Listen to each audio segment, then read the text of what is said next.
What's up, guys? I'm BTC. We got more leaks about BlizzCon and Overwatch 2, including game modes, a leveling system, and more.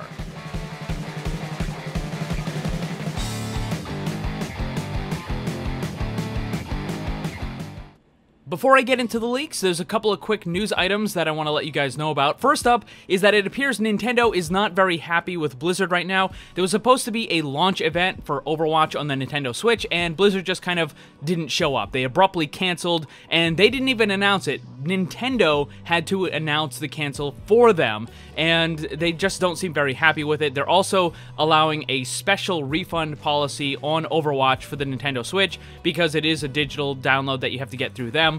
And this is something that they normally don't ever do, but given all of the circumstances surrounding Blizzard right now, Nintendo wants to keep their customers happy, and if that means refunding Overwatch, then they're willing to do it. So the idea of putting an Overwatch character into Smash Brothers, maybe not so much anymore. I mean, at least for right now, it doesn't seem like Nintendo's very happy with how everything is going. Next up, there was a change to one of the character skins in-game from the recent Halloween event. It's for Ash. In case you didn't know, when you first tried to use this, the little holographic thing right there was really, really bright. It was difficult to see through, and it made trying to aim incredibly difficult. So just so you know, if you tried it the first day and you didn't like it, well, they fixed it. They made it a lot easier to see through, and now it should work a lot better. So if you tried it and you didn't like it, give it a try again.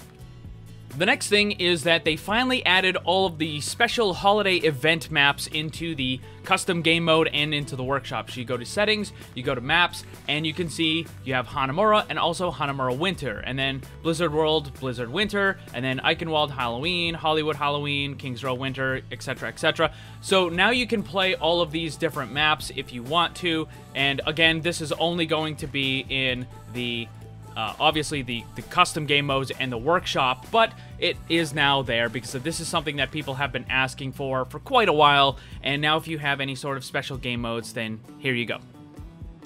Alright, so let's get into these leaks, and these are about both BlizzCon and Overwatch 2.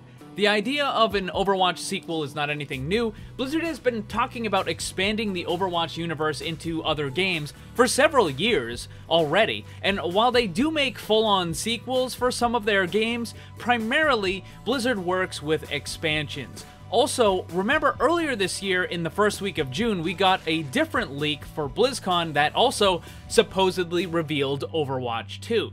I made a video about it back then, and I think I also talked a little bit about it in one of my Respawn videos as well. If you're interested, I'll put links to those two videos down below.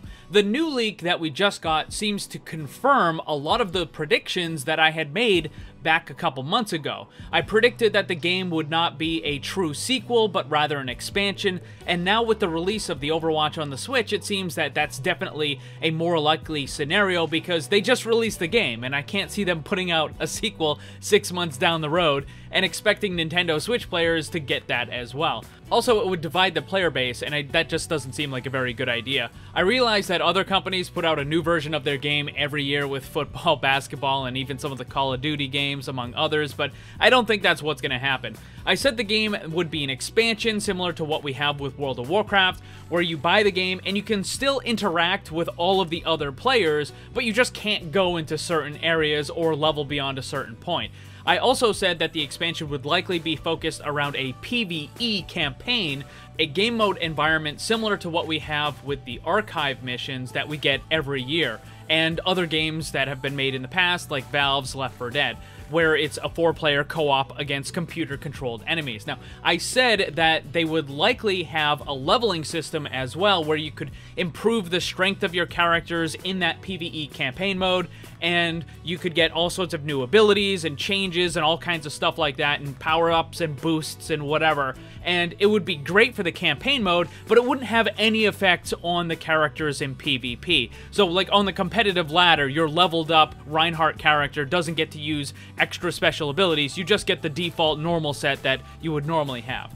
So let's move on to the new leaks themselves. Unfortunately, there aren't any screenshots of any of this stuff. It's just supposedly coming from an insider at Blizzard. And remember, I made my predictions months ago, and a lot of this just seems to kind of confirm it, and it's not out of the realm of possibility that other people made the same predictions that I did, and that they're just passing it off as if it's some sort of leak, right? I mean, that could be the case here.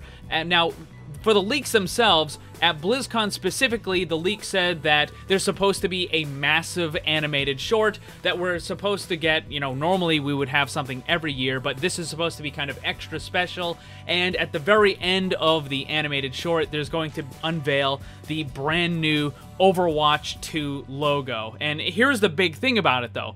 It's supposed to be released very quickly. Not in a year down the road or 2 years down the road, but in just a couple months. And as I mentioned, I don't think Blizzard would want to split their player base, so it's very likely that people with the original game and the expansion will still be allowed to play together in quick play and on the ladder, but obviously the expansion would give you access to all the campaign modes and stuff.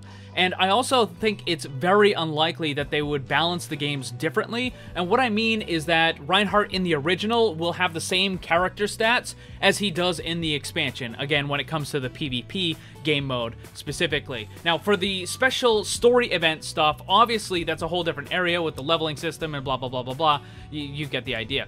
Now, something else I want to point out is that not too long ago, some of the Blizzard devs mentioned that they have 6 characters currently in development. Also, Sigma was released a little bit later than normal. Now, this doesn't necessarily mean that Blizzard is changing the hero release schedule, but it does seem that it is a possibility that several new characters could be included with the expansion. And I want to clarify, I'm not saying that they'll be released at BlizzCon, but rather with the expansion itself. And this leak that we just got supposedly says that there will be no new character announcement at BlizzCon. Like, there won't be anything put on the PTR right after BlizzCon like we would normally get, is what I'm trying to say.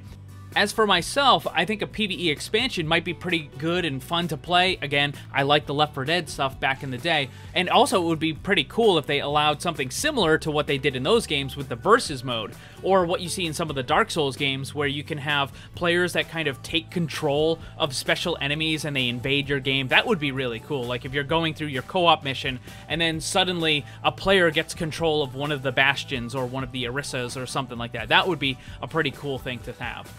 One of the concerns that I do have, though, is that they start putting a little too much emphasis on the story campaign mode, and they just let the PvP balance go to rust. I mean, again, let's face it, the game isn't exactly balanced for the competitive ladder right now, and it never has been, and if they, you know, kind of just let it go and they focus on the other thing, it could get even worse. I mean, there's also other issues, right, with throwers and levers and smurfs and all that sort of stuff, so I mean, it's cool that they're doing one thing, but they still have other problems that you need to fix. Like, you can't just pretend that they're not there.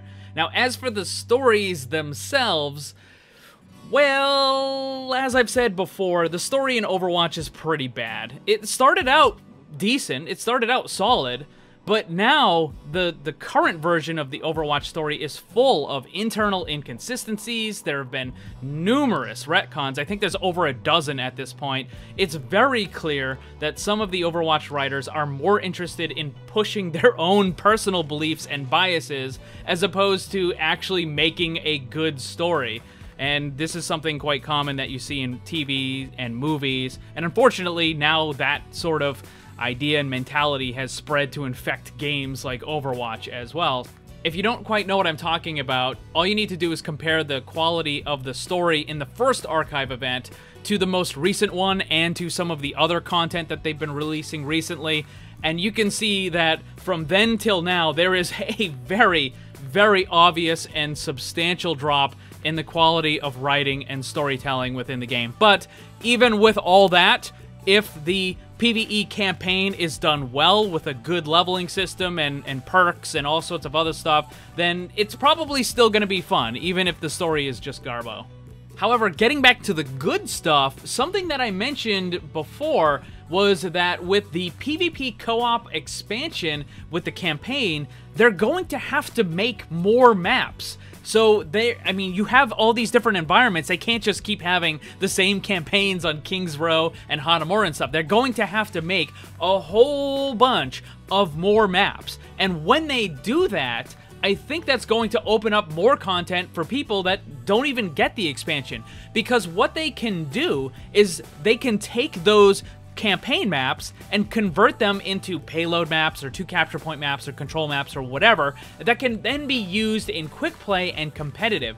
And it might be the case where you don't even have to buy the expansion, you just get to play on those new maps. Like, you can't play the campaign mode on them, but you can play it when, you know, if you're playing in the quick play and all of a sudden you get some new map that pops up, then yeah, you can play on that. Because the big thing about all of these maps is they have to create all of the art assets for it, right? Like, they have to create all of the different textures and tons of different 3D models and all that kind of stuff. And they can make that for the campaign. And then to convert it to a regular map, they don't have to redo all that stuff. They just have to kind of move it around a little bit, right? Like, they have to reshape the map and maybe change some of the hallways and stuff in order to make it better for a quick play or a competitive map, but they don't have to redesign, like, all of the different artwork. That's already done.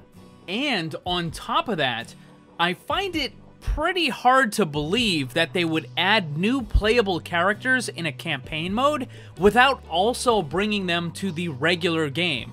And I don't think what they're going to do is, I don't think they're going to lock out stuff, right? Like, so let's say they add Echo as a new character in the campaign. I don't think they're going to make it so that if you're playing the normal version of the game, you load in, and then you just can't simply play Echo. I don't think that's going to happen because they want everyone to be able to play all of the characters. This is one of the things that they've been saying for so long, is they want you to be able to play different characters. They don't want you to have to unlock them and all that sort of stuff. So if they do add new characters for the campaign, then there's a really good chance, I think they're just going to put them right in the normal game. Now, they might be on a little bit of a delay or something, like you might get to play them first in the campaign mode, and then maybe like a month or 2 months later, they get moved into the regular game mode. That's a possibility. So quick recap of all the leaks that we just got.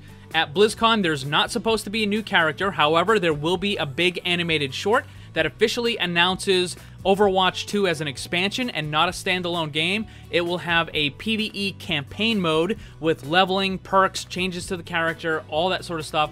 Obviously, this will include new maps, probably new characters as well.